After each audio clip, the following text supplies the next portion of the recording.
जनाब थोड़ा हाँ हाँ इन्हें को इन्हें तो हंगा करे ना आप आगे भी हंगा कर देगा इसे खा जाते हैं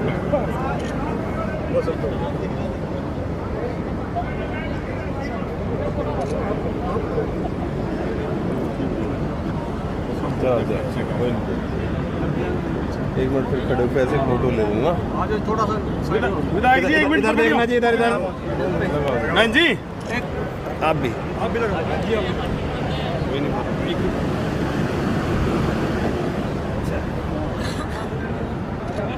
मैंने सदस्यता अभियान चलाया था तो उसमें फिर से हमारी भारतीय जनता पार्टी विश्व की दूसरी सबसे बड़ी पार्टी बनती है। दोबारा से आप लोगों के प्रयासों से, आप लोगों की मेहनत से, आप लोगों का जो आपकी मेहनत है, जो लगनशीलता है, ये रीढ़ की हड्डी है हमारी भारतीय जनता पार्टी। यहाँ हम सब बराबर हैं।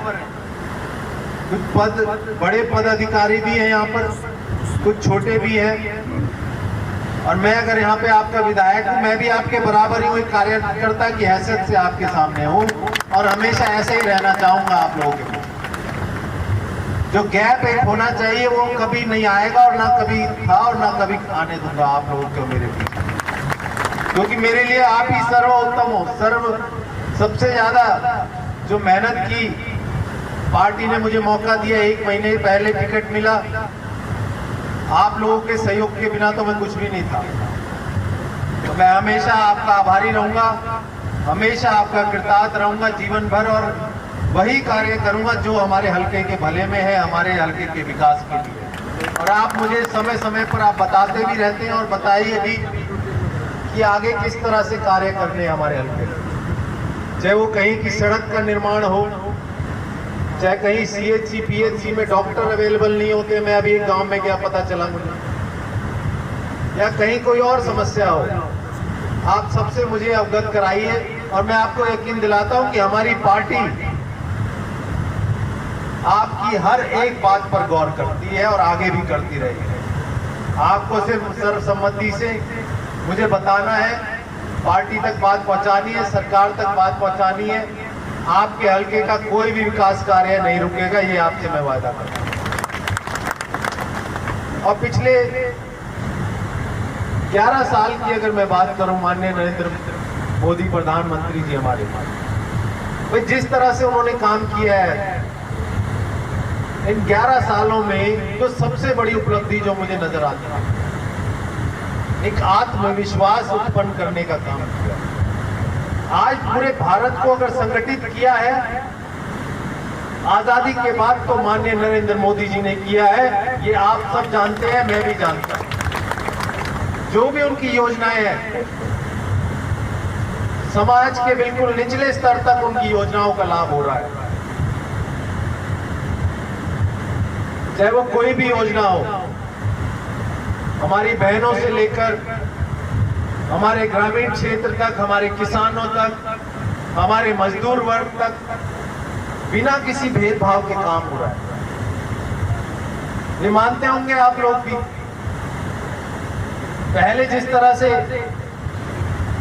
आदमी जो दबंग होते थे, पैसे वाले होते थे, वो सोचते थे कि भाई हमारी पार्टी है, हम सारे काम करवा लें, और होते भी थे उनके। लेकिन भारतीय जनता पार्टी एक आम आदमी की सरकार है, एक आम आदमी की पार्टी। जिसकी जेब में पैसा नहीं है, उसके भी कोई काम अधूरे नहीं रहेंगे, उसके भी कोई काम नहीं रुकेंगे। कोई ये सोचे कि हम अपने बलबूते पे सरकार बनाते हैं, कोई समाज इकट्ठा हो जाए, ऐसा कुछ नहीं है। भारतीय जनता पार्टी में सब समाज की हिस्सेदारी है, सभी जातियों की, सभी धर्मों की हिस्सेदारी है, और बिना किसी भेदभाव के काम हो रहे हैं। हरियाणा में भी जब सरकार नहीं थी तो आपने देखा होगा कि सरकारी नौकरियां किस क्राइटेरिया से मिलती थी, किस बिना पर मिलती थी। लेकिन माननीय खट्टर साहब ने जब मुख्यमंत्री बने, उन्होंने सबसे पहला आके कार्य जो किया वो ये कि बिना पर मिलती थी। लेकिन माननीय खट्टर साहब ने जब मुख्यमंत्री बने, उन्होंने सबसे पहला आके कार्य जो किया वो ये किया कि नौकरी मिलेगी मेरिट के आधार पर। जो बच्चे पढ़ेंगे लिखेंगे वही नौकरी के हकदार होंगे। चाहे किसी के पास 50 लाख हो या 1 करोड़ हो, नौकरी कोई बिकाऊ नहीं है। पिछले 10 सालों में ये करके दिखाया भारतीय जनता पार्टी ने, और आज उसका प्रभाव हमें पूरे हरियाणा में देखने को मिलता है। खाली उसमें ये फायदा नहीं है कि हमारे बच्चे पढ़, देखिए सबको तो नौकरियां नहीं मिल सकती, लेकिन उसके साथ साथ जो फायदा हो रहा है, एक बच्चों में जो भावना उत्पन्न हो रही है पढ़ाई के प्रति, वो गलत रास्ते से जाने से बच रहे हैं। और अगर सरकारी नहीं मिलती तो प्राइवेट तो उन्हें 100% मिल जाती है, क्योंकि वो पढ़ाई इस मेहनत से करते हैं। तो इस तरह के फायदे भारतीय जनता पार्टी ने किए।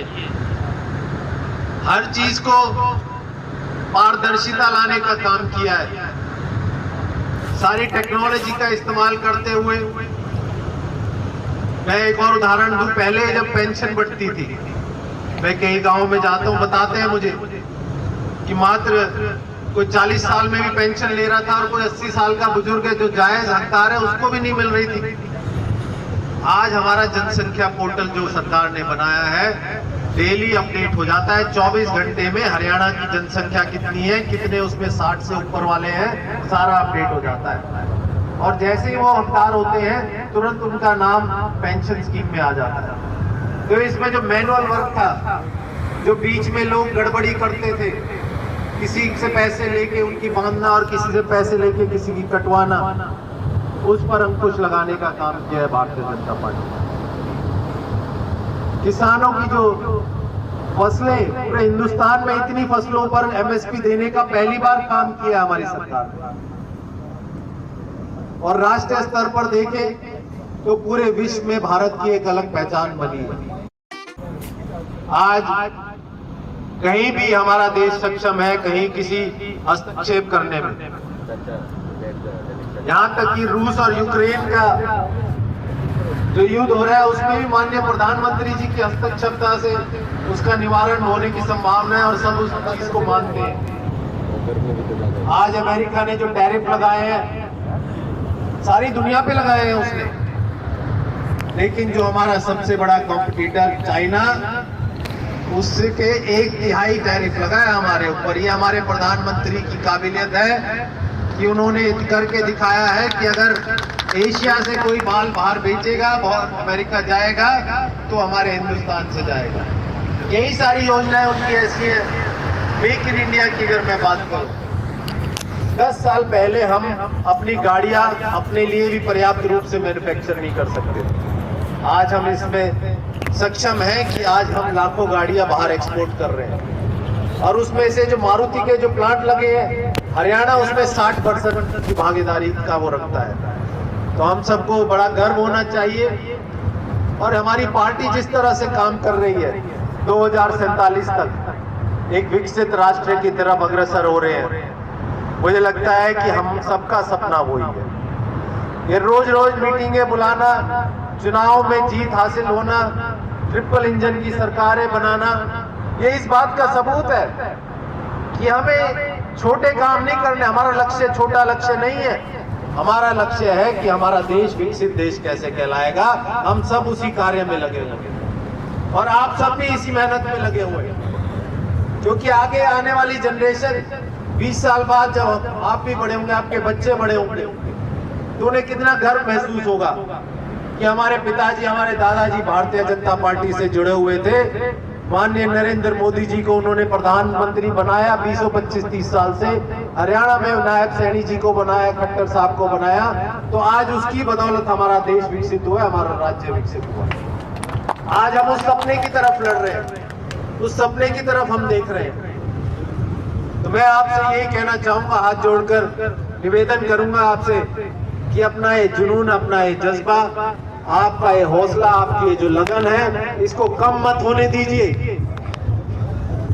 हो सकता है थोड़ी बहुत निराशा हो आपको, लेकिन अपना लक्ष्य देखिए कि हमारे 2047 में हम कहां पहुंचेंगे। और इससे अच्छी सरकारें मिलेंगी क्या हमें, जिसमें सभी वर्गों का सम्मान है।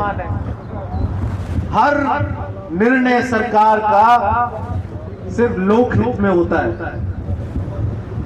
अगर उद्योगों को भी बढ़ाया जाता है तो वो इस वजह से कि रोजगार उत्पन्न होंगे, हमारा देश तरक्की करेगा। किसानों की आय के बारे में सोचा जाता है, मजदूर का किस तरह से भला हो ये सोचा जा सकता है।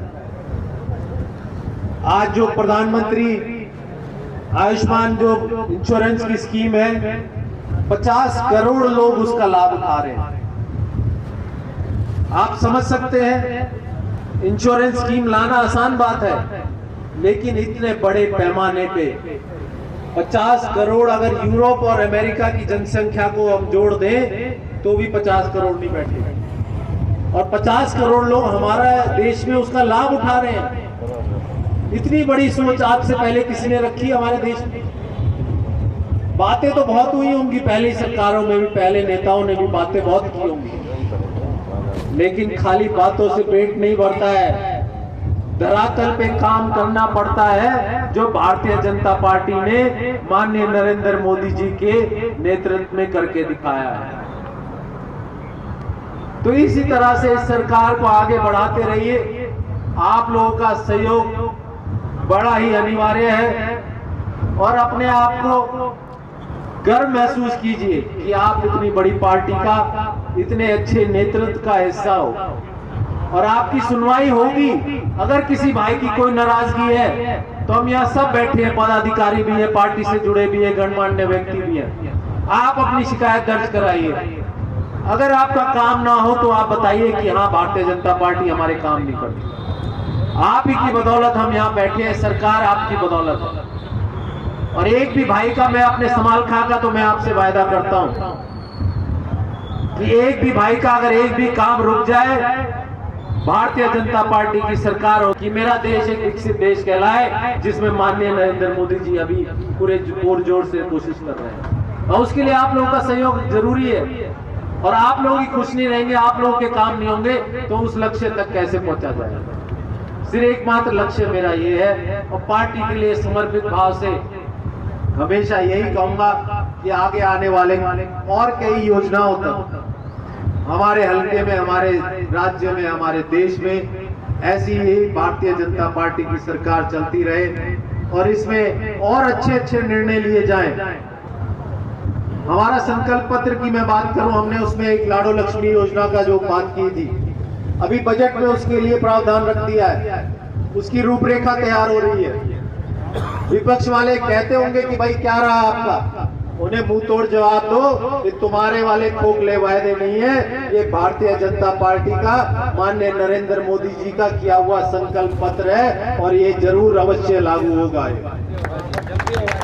और ये जल्द ही इसकी रूपरेखा तैयार होके ये सभी मेरी बहनों को, माताओं को इसका लाभ मिलेगा। और इसी बजट पे हमने एक और फैसला लिया है, हर 10 किलोमीटर पे एक संस्कृति मॉडल स्कूल, संस्कृति है कौन सा दूसरा, संस्कृत मॉडल संस्कृति स्कूल की स्थापना होगी, और उसमें जो सहूलियतें, जो कमियां थी उन्हें भी पूरा किया जाएगा, और सीबीएसई मॉडल पर चलाया जाएगा। क्योंकि शिक्षा किसी भी देश की विकास के लिए बहुत अनिवार्य है, तो शिक्षा पे पुरजोर ध्यान दिया जा रहा है, और पूरे समालखा में एक ऐसे मॉडल के रूप में सारे स्कूल बनकर तैयार होंगे, जहां हमारे बच्चे आगे शिक्षित होकर अच्छे कामयाब इंसान बनेंगे, अपना आगे जो भविष्य सुनहरा बना पाएंगे। बातें तो अनेक थी, मेरे पास पूरा लेटर आया था कि ये सब बात बोलनी है, लेकिन ये जो सच्चाई है, जो आपके और मेरे दिल के करीब है, पढ़कर तो मैं ही बोल सकता हूँ बहुत सारी बातें, लेकिन जो मेरे दिल के और जो आपको समझ में आए, आपके दिल पर लगे, वो बातें, कुछ चिन्हित बातें आपको बता रहा हूं। नमस्ते बुआ जी, आइए। तो यही कहना चाहूंगा, बैठो, यही कहना चाहूंगा कि ये सरकार आपके और सबके पूरे देश में काम कर रही है, इसको इसी तरह से बढ़ाते रहिए। आपकी कोई शिकायतें हैं, कोई बात है तो आप जरूर अवश्य हमारे तक पहुंचाइए, ऊपर बात करेंगे। सबसे बड़ी बात मैंने भारतीय जनता पार्टी में क्या देखा, यहाँ हर वर्ग की सुनवाई है। कार्यकर्ताओं से अलग पूछा जाता है, प्रत्याशियों से अलग पूछा जाता है, विधायकों से अलग पूछा जाता है, मंत्रियों से अलग पूछा जाता है, और फिर उसमें जो सबके भले में होता है वो वाले फैसले लिए जाते हैं। पहले देखा है ऐसी सरकारों में 2 आदमी फैसले, 4 आदमी फैसले लेकर आपके ऊपर थोप दिए जाते थे वो फैसले।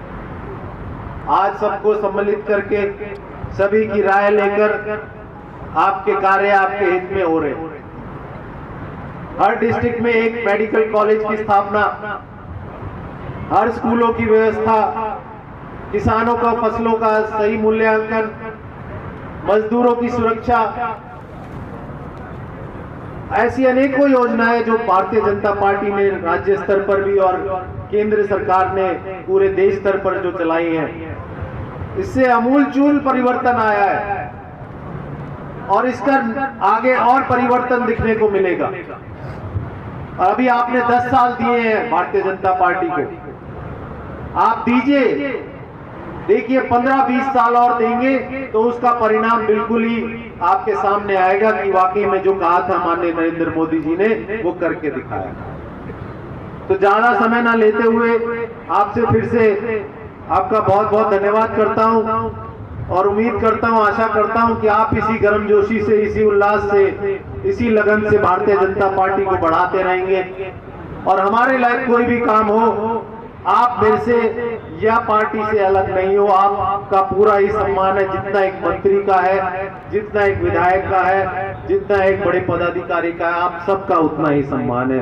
और आप मेरे लायक कोई भी काम हो मुझे बता सकते हैं। तो इसी के साथ आप सभी का फिर से बहुत बहुत धन्यवाद।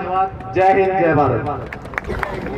2 जगह है वैसे तो हरियाणा में, एक हिसार में, एक यमुनानगर में, लेकिन हमें यमुनानगर की जिम्मेदारी दी गई है। तो सभी से अनुरोध है कि बड़े ही उत्साह से, गाजे बाजे के साथ, जैसे हम पानीपत रैली में गए थे, ऐसे ही हम सबको यमुनानगर भी चलना है। आपके साथ मैं भी चलूंगा और माननीय नरेंद्र मोदी जी का मनोबल बढ़ाएंगे। उन्हें लगना चाहिए कि मैं जो कार्य कर रहा हूं वो लोगों तक पहुंच रहा है, और परिणाम स्वरूप देखिए रैली में इतनी तादाद में लोग मेरे बात को सुनने आए हैं, मेरा सम्मान बढ़ाने आए। तो ऐसे संत जैसे व्यक्ति का सम्मान कीजिए, आपको कहीं जीवन में निराशा नहीं होगी, ये आपसे वायदा करता हूं। सभी का बहुत बहुत धन्यवाद। जय हिंद, जय भारत।